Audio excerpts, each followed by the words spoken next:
Good morning, everybody. Welcome back. So I'm Scott Selections here for Sunday, July 9th. For again today's play of the day. Quick recap what happened yesterday. Overall, a pretty mediocre day. Starting off with the bad news, did lose the play from a couple days ago. Had Whitaker and UFC to win by decision at plus 225 on Fox Bet.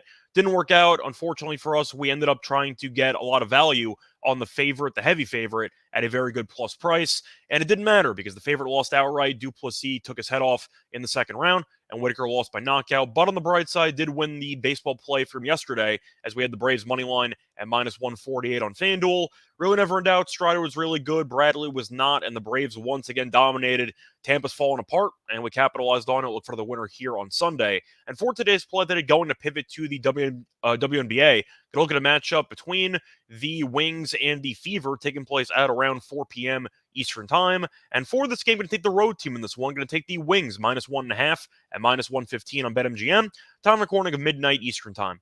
Couple reasons why we're going to take the Wings in the spot. First reason, these teams heading in opposite directions. The Wings have won 3 of their last 4 games, including an impressive win against the Aces. It was actually the second loss the Aces have had all year long. So the Wings have played some good basketball recently. Meanwhile, the Fever have been really bad. The Fever have lost each of their last 6 games, and they've also been really bad at home this season, as the Fever have lost 5 of the first 6 home games. So the point is Indiana is struggling, and on top of that, they're really not good at home. So home court advantage really should not matter for the sake of this game.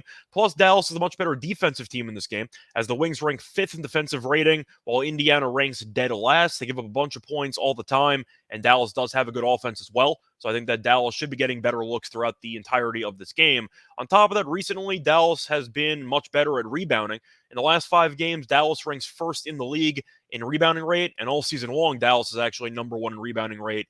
Indiana's number 2 throughout the entire season, but in the last 5 games, they rank 6th in rebounding rate. So Indiana's rebounding numbers seem to be a bit inflated after the first couple of weeks of the season, and recently they've kind of fallen back down to average status. And I do think as a result, Dallas should dominate on the glass throughout this game.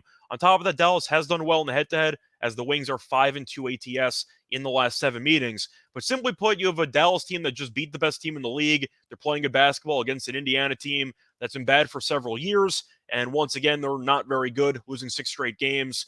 And on top of that, once again, Dallas is much better at defense and at rebounding. I think Dallas has enough talent to get the job done pretty easily here. I think Indiana might hang in there because they have played a decent amount of road games in a row. But I do think eventually Indiana will fall apart. And I think that Dallas should win this game by at least 5 points. Play that once again here for Sunday, July 9th is going to be on the Wings minus 1.5 and minus 115 on BetMGM. Bye, everyone.